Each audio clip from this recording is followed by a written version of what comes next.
Drawing রুমে সোফায় তন্ময় বসে আছে। তার কোলে একটা মেয়ে বসে ঠোঁটে অনবরত চুমু খেয়ে যাচ্ছে। মেয়েটি আমার বয়সী। তাদের এই অবস্থায় দেখে তাদের মধ্যকার সম্পর্কটা ভালোই আন্দাজ করতে পেরেছি। এই তাহলে তন্ময়ের আসল চেহারা। আর এতদিন যে আমার প্রতি বিশ্বাস আর মায়ার নাটক করেছেন। তন্ময় আমাকে দরজার সামনে দাঁড়ানো দেখে ধরফড়িয়ে উঠে দাঁড়ালো। তার থেকেই মেয়েটি কোনো মতে মুখ লুকিয়ে সেখান থেকে পালিয়ে গেল। তন্ময় ভূত দেখার মতো চমকে আমার দিকে তাকিয়ে আছে।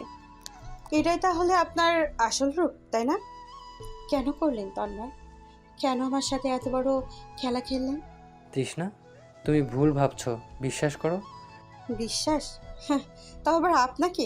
আমার নিজের চোখকে আমি কিভাবে অবিশ্বাস করব? আপনি এতটা নীচ? আপনি এসব... ছি! আমাকে ক্ষমা করে দাও তৃষ্ণা, আমি ভুল করে ফেলেছি। আসলে নিজেকে নিয়ন্ত্রণ করতে পারিনি। তুমি তো জানো, রূপা যাওয়ার পর থেকে একা ছিলাম। ভেবেছিলাম সেদিন তোমার সাথে বিয়ে হলে একজন সঙ্গী পাবো, কিন্তু বিয়েটাও হলো না। আর আজ নিজেকে নিয়ন্ত্রণ করতে না পেরেই ক্ষমা করে দাও তৃষ্ণা। আপনার কি মনে হয় আপনাকে আমি এই কারণে বিয়ে করতাম? ছি! আপনার মন মানসিকতা এতটা বাজে আমার জানা ছিল না। কারণ ছিল তিতলি। তিতলির জন্যই আপনাকে বিয়ে করতে যাচ্ছিলাম। আর সেই তিতলির অসুস্থতার নাটক করেছেন আপনি। আপনি কি একবারও রুহু কাঁপেনি নিজের মেয়ের জীবন নিয়ে মিথ্যে বলতে? এসব কি বলছো তৃষ্ণা? মিথ্যে নাটক? আর অভিনয় করতে হবে না। আমি জানি আপনি অনেক ভালো অভিনেতা। আমি হসপিটাল থেকে আগেই সব জেনে এসেছি। ও, তাহলে সব জেনে গেছো? হ্যাঁ, আপনার মতো একটা নিচু মানুষের কথা বিশ্বাস করতে আমি নিজেকে বিক্রি করে দিয়েছি। নিজের আত্মসম্মানকে নিজের হাতে খুন করেছি শুধুমাত্র তিতলিকে বাঁচানোর জন্য।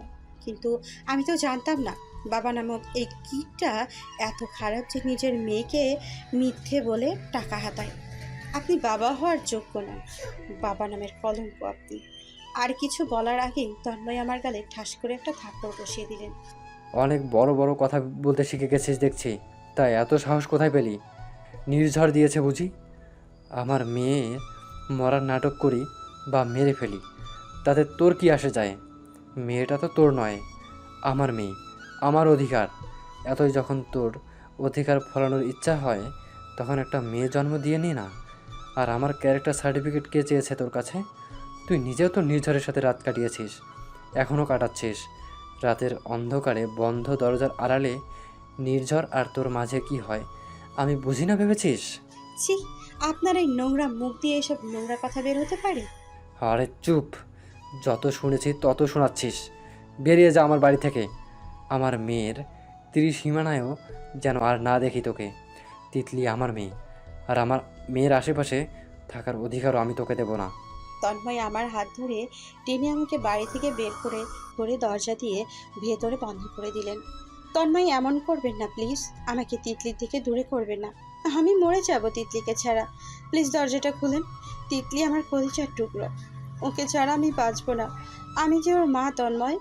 আমার বেঁচে থাকার শেষ অবলম্বনটুকু কেড়ে নেবেন না তন্ময়। তন্ময়! এর বাড়ির দরজার কাছে পড়ে আর্তনাদ করতে থাকে তৃষ্ণা তার মেয়েকে দেখার জন্য। যদিও সে তিতলিকে জন্ম দেয়নি, তবুও মা তো মাই হয়। শাওয়ারের নিচে হাঁটু চেপে বসে আছি। দু চোখ বেয়ে অঝরে পানি পড়ে যাচ্ছে। ঝর্ণার পানি আমার চোখে পানি মিশে এক হয়ে গেছে। সকালে হসপিটালে গিয়ে তিতলির অসুস্থতার মিথ্যে নাটকের কথা জেনেছি। সামান্য জ্বরের জন্য তিতলিকে হাসপাতালে নিয়ে গিয়েছিল তন্ময়। কিন্তু আমার কাছে তিতলির সম্পর্কে এত বড় মিথ্যে বলল। অবশ্য তার মতো একটা দুশ্চরিত্র মানুষ আর কি করতে পারে? ভুলটা তো আমারই ছিল। আমি মানুষ চিনতে ভুল করেছি। তিতলি ছাড়া আমি কিভাবে বাঁচবো?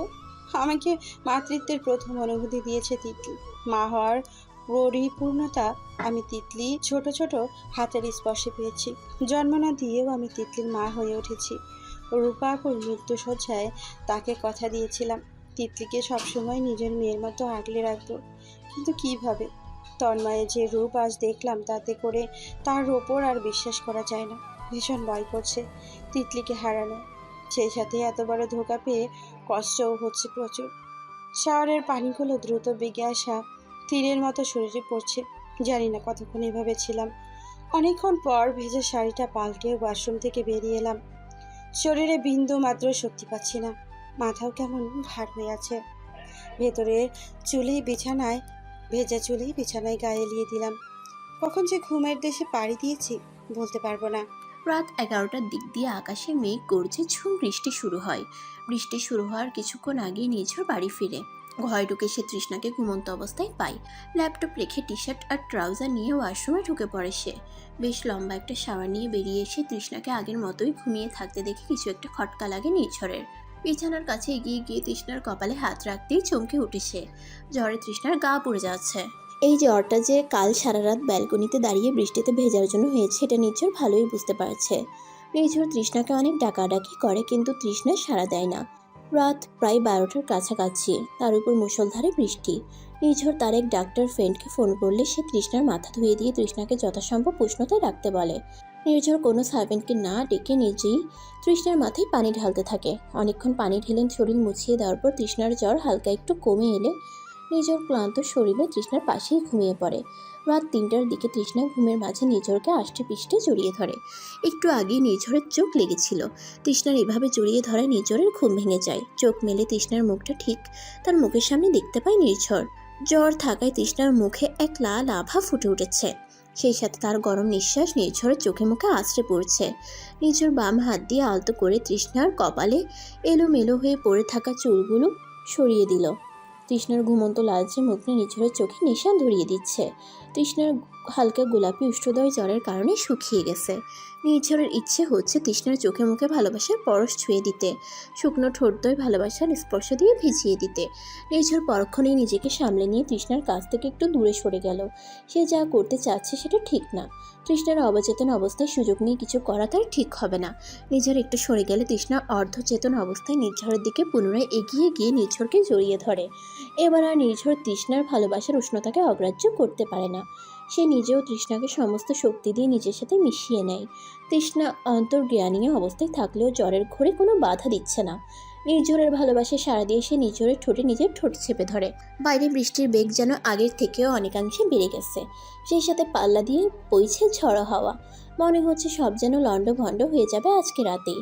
সারা রাতের বর্ষণ শেষে ভোরের দিকে বৃষ্টি থেমে যায়। সকালে প্রায় অনেক বেলা করেই ঘুম ভাঙল। চোখ খুলতেই মাথায় ভীষণ যন্ত্রণা করছে। হঠাৎ এত মাথা ব্যথার কারণ অনুসন্ধান করতে করতেই উঠতে গেলেই শরীরের উপর ভারী কিছু অনুভব করলো তৃষ্ণা। আর পাশ ফিরে তাকাতেই আমার চোখ কপালে উঠে গেল। নিঝর আমাকে জড়িয়ে ধরে ঘুমিয়ে আছেন। দুজনের একজনের শরীরে কাপড় ঠিক মতো নেই। কাল রাতে কি হয়েছে কিছুই মনে নেই। তবে এটা বুঝতে বাকি নেই যে উনি আমার অবচেতন হওয়ার সুযোগটা নিয়েছেন। নিঝর আমার সাথে এমনটা কিভাবে করতে পারলেন? শেষ পর্যন্ত এইভাবে আমাকে ইউজ করলেন। সবাই এরকম। তন্ময় ধোকা দিল, আর নিঝর এইভাবে আমার সম্মান এইভাবে আমার সম্মান। কষ্টে বুকের ভেতরটা দুমড়ে মুচড়ে যাচ্ছে। আমার সাথে সবসময় কেন এমন হয়? কেন আমাকে সবসময় কষ্টের ভুক্তভোগী হতে হয়? কেন? নিঝর নিজের উপরে থেকে সরিয়ে নিয়ে নিজের পড়ে থাকা কালো রাতের সবাই এরকম। তন্ময় ধোকা দিল, আর নিঝর এভাবে আমার সম্মান। কষ্টে বুকের ভেতরটা দুমড়ে মুচড়ে যাচ্ছে। আমার সাথে সবসময় কেন এমন হয়? কেন আমাকেই সবসময় কষ্টের ভুক্তভোগী হতে হয়? কেন কেন? নিঝরকে নিজের ওপর থেকে সরিয়ে নিচে পড়ে থাকা কালো রাতের শাড়িটা উঠিয়ে কোনো মতে শরীরে পেঁচিয়ে ওয়াশরুমে চলে গেলাম। রাগে, কষ্টে, ক্ষোভে আমার নিজের চুল ছিঁড়তে ইচ্ছে করছে। বেটা বজ্জাত আমার সুযোগ নিয়েছে, এখন নাকে তেল দিয়ে ঘুমাচ্ছে। মনে মনে ওনার 14 গোষ্ঠী উদ্ধার করে গোসল সেরে নিলাম। ওয়াশরুমের আয়নায় নিজের দিকে তাকাতেই কেমন যেন লজ্জা লাগছে। ওয়াশরুম থেকে বেরিয়ে নির্ঝরকে ঘরে পেলাম না। উনি ঘুম থেকে উঠে বেলকনিতে গিয়ে দাঁড়িয়ে আছেন। ওনাকে দেখিয়ে আমার কষ্টটা পুনরায় মাথা চাড়া দিয়ে উঠল। তবুও নিজেকে যথেষ্ট সংযত রেখে চুল আঁচড়াতে মনোযোগ দিলাম। তৃষ্ণা, তোমার জ্বর কমেছে? হুম। রাতে জ্বরে গা পুড়ে যাচ্ছিল, তারপর? তারপর আপনি আমার অবচেতন হওয়ার সুযোগ নিয়ে আমাকে নিজের করে নিলেন। সেই তো। হোয়াট? আমি তোমার সুযোগ নিয়েছি? আর নয়তো কি, জোরপূর্বক এই ধরনের অসভ্যতামি করেছেন। এক্সকিউজ মি, আমি জোরপূর্বক কিছুই করিনি। তুমি আমার দিকে এগিয়ে এসেছিলে। আমি একবার দূরে সরে গেলে তুমি পুনরায় আমার কাছে এসেছিলে। একদম মিথ্যে বলবেন না। মিথ্যে বললে আপনার সবগুলো দাঁত পড়ে যাবে।